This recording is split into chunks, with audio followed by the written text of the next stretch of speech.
Tahun 2018, Presiden Amerika Serikat mulai sesuatu yang bikin dunia dagang panas. Tarif impor tinggi, perang dagang, dan kebijakan proteksionis jadi headline di mana-mana. Tapi sebenarnya, kenapa sih Presiden Amerika Serikat ngelakuin itu? Dan apa dampaknya ke ekonomi dunia sampai hari ini? Semua dimulai waktu Presiden Amerika Serikat bilang China udah curang selama puluhan tahun. Dia nuduh China ngambil keuntungan dari Amerika.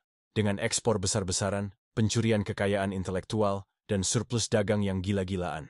Sebagai respon, Presiden Amerika Serikat naikin tarif impor buat barang-barang dari China. Tarif 10%, naik jadi 25%, dan nggak cuma sekali. Barang senilai lebih dari 360 miliar dolar AS dikenakan tarif tambahan. Tujuannya jelas, bikin China kesulitan ekspor, biar industri Amerika bisa bangkit. Tapi, efeknya nggak semudah itu. China bales dengan tarif ke produk AS, terutama sektor pertanian.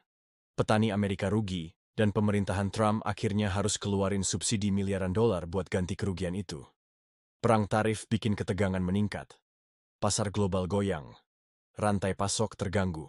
Banyak perusahaan multinasional harus muter otak, pindah produksi ke negara lain kayak Vietnam atau Meksiko. Inflasi naik, harga barang impor naik di AS. Dan ironinya, beban tarif itu sebenarnya ditanggung konsumen Amerika sendiri. Trump bukan presiden pertama yang kritik China, tapi dia yang paling frontal. Strateginya disebut decoupling, misahin ekonomi sistem dari ketergantungan sama China. Dan meskipun udah nggak jadi presiden, efek dari kebijakan ini masih kerasa sampai sekarang. Banyak negara mulai mikir ulang soal rantai pasok global.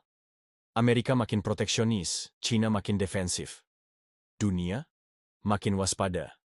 Perang tarif Amerika Serikat bukan cuma tentang angka, tapi tentang arah ekonomi global yang berubah. Dunia sekarang lagi bergerak ke era baru. Lebih tertutup, lebih curiga, dan lebih siap mandiri.